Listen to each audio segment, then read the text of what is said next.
नमस्कार दोस्तों, हमारे YouTube चैनल में आप सभी लोगों का स्वागत है। पिछले वीडियो में हमने दोस्तों प्रकाश के चैप्टर से आपको परावर्तन परावर्तन दोस्तों अपवर्तन इन सब के बारे में बहुत ही अच्छी तरीके से बताया था दोस्तों।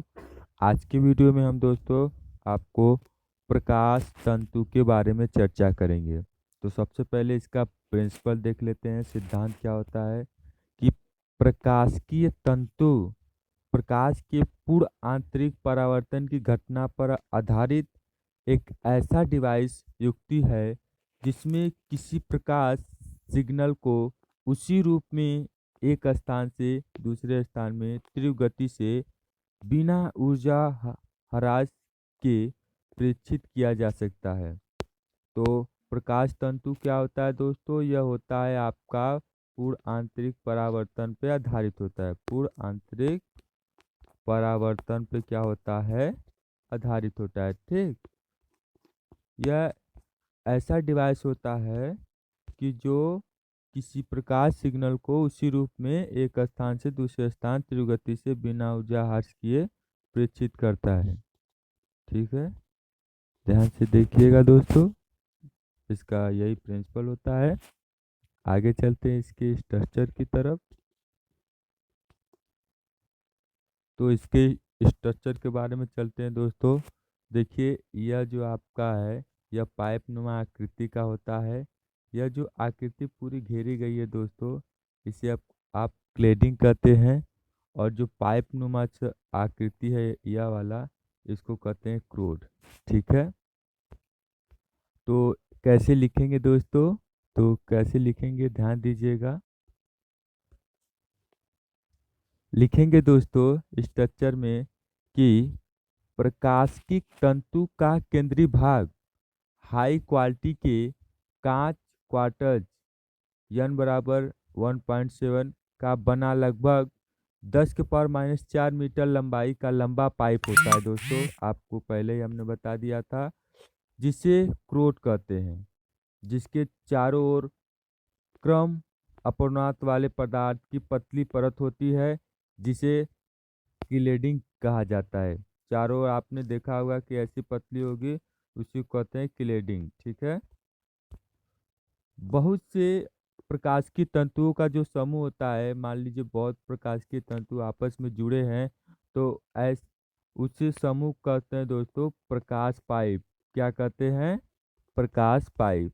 ठीक है, इतना इसका स्ट्रक्चर होगा दोस्तों।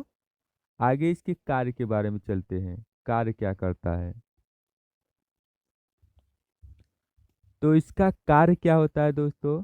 ध्यान से सुनिएगा कि जब प्रकाश की तंतु के सिरे से क्रोड में प्रवेश कर क्रोड पर क्लेडिंग के अंतरापृष्ठ पर क्रांति कोण से अधिक कोण पर प्रवेश करता है, तो इसका क्रोड में पूर्ण आंतरिक परिवर्तन हो जाता है, जिसे कारण यह बिना ऊर्जा ह्रास किए तीव्र वेग से आगे बढ़ता है। तो मान लीजिए आपका यह प्रकाश की तंतु है, इसमें से जब प्रकाश ऐसे जाता है दोस्तों, तो जब क्रांति कोण आपका कितना होता है? 90 डिग्री होता है आपका। ठीक, 90 डिग्री होता है। तो जब 90 डिग्री से अधिक हो जाता है दोस्तों, तो पूर्ण आंतरिक क्या हो जाता है? परावर्तन हो जाता है। यह जिसके कारण यह बिना ऊर्जा ह्रास किए तीव्र वेग से क्या करता है? चलने लगता है। ठीक, इसके आगे दोस्तों इसका यूज देखते हैं, यूज क्या होता है।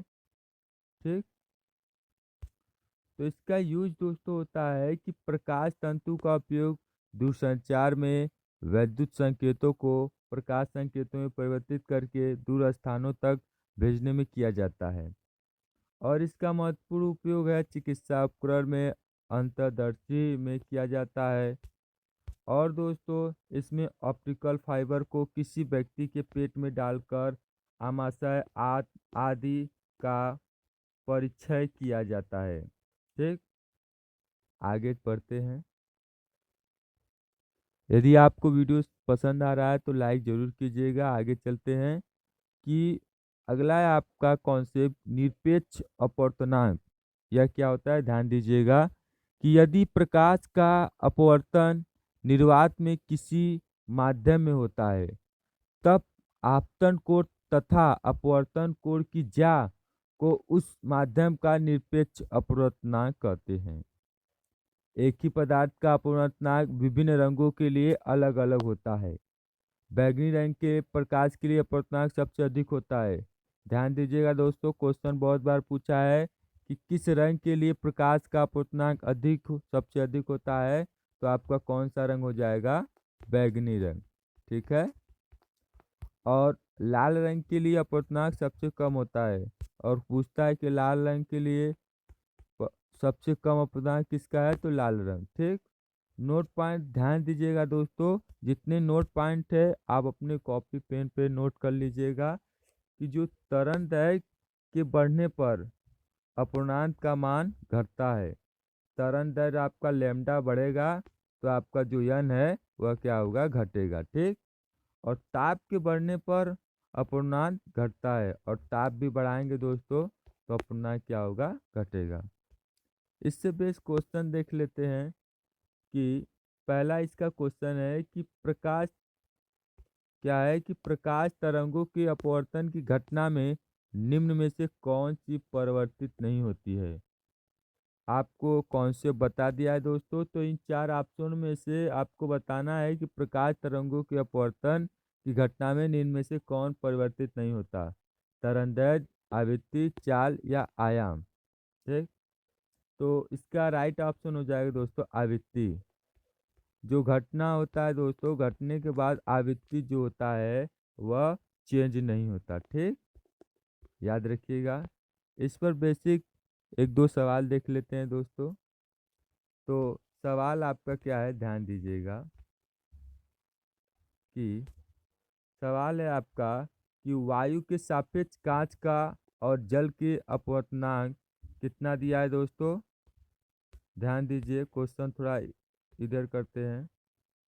ठीक है। आप क्या है कि वायु के सापेक्ष कांच और जल के अपवर्तनांक 3/2 तथा 4/3 है, तो जल के सापेक्ष कांच का अपवर्तनांक क्या होगा? बहुत ही बढ़िया क्वेश्चन है दोस्तों, ध्यान दीजिएगा। वायु के सापेक्ष कांच का अपवर्तनांक, वायु के सापेक्ष कांच का अपवर्तनांक मतलब ANG। ठीक। ANG कितना है आपका? 3/2 है। ठीक। और फिर सवाल में है कि जल के अपवर्तनांक 3/2 है, वायु के ही सापेक्ष है, तो ANW कितना है दोस्तों आपका? 4/3। ठीक। तो हमें क्या निकालना है कि जल के सापेक्ष W, जल के सापेक्ष किसका निकालना है? कांच का अपवर्तनांक। तो ऊपर लिखेंगे दोस्तों ANG/ANW। ठीक। हल करेंगे दोस्तों आपका, तो ANG कितना है आपका? 3/2 है, और ANW कितना है? 4/3। तो यह ऊपर जाएगा दोस्तों, तो 3/2 गुणे कितना हो जाएगा? यह ऊपर 3/4। ठीक है। तो गुणा करेंगे दोस्तों तो 3 त्रिक का 9 और 4 दूनी 8, तो कितना हो जाएगा? 9/8। ठीक है। ऐसा ही क्वेश्चन आपके एग्जाम कॉम्पिटिटिव एग्जाम में भी पूछेगा दोस्तों। अगले क्वेश्चन की तरफ चलते हैं। तो अगला क्वेश्चन भी बहुत इजी है यार दोस्तों, देखिएगा ध्यान से कि जल के सापेक्ष वायु और कांच के अपवर्तनांक 14 है। जो जल के सापेक्ष है दोस्तों, वायु और कांच का अपवर्तनांक 14 है, तथा 21 है। वायु के सापेक्ष कांच का अपवर्तनांक क्या होगा? बहुत ही अच्छे क्वेश्चन है दोस्तों। तो जिसके सापेक्ष पूछे, देखिए क्या पूछ रहा है कि वाटर मतलब W के सापेक्ष किसका अपवर्तनांक? वायु का अपवर्तनांक। ए कितना दिया गया है आपका? 14 दिया गया है। ठीक। उसके बाद आपका दिया गया है कि कांच के सापेक्ष जल, जल के सापेक्ष कांच, तो WNG कितना आपका हो जाएगा? 21। ठीक। तो आप फार्मूला लगाएंगे क्या पूछा है आपका? वायु के सापेक्ष कांच का अपवर्तनांक मतलब ANG जी पूछ रहा है। तो फार्मूला आपका हो जाएगा WNA बटे क्या हो जाएगा WNG। ठीक, तो हल करेंगे दोस्तों तो आपका WNA कितना दिया गया है 14 और WNG कितना दिया गया है 21। दोनों को दोस्तों आप 7 से काट दीजिए तो 7 दूनी 14 और 7 त्रिका 21 कितना हो जाएगा अपना दोस्तों 2/3। ठीक है,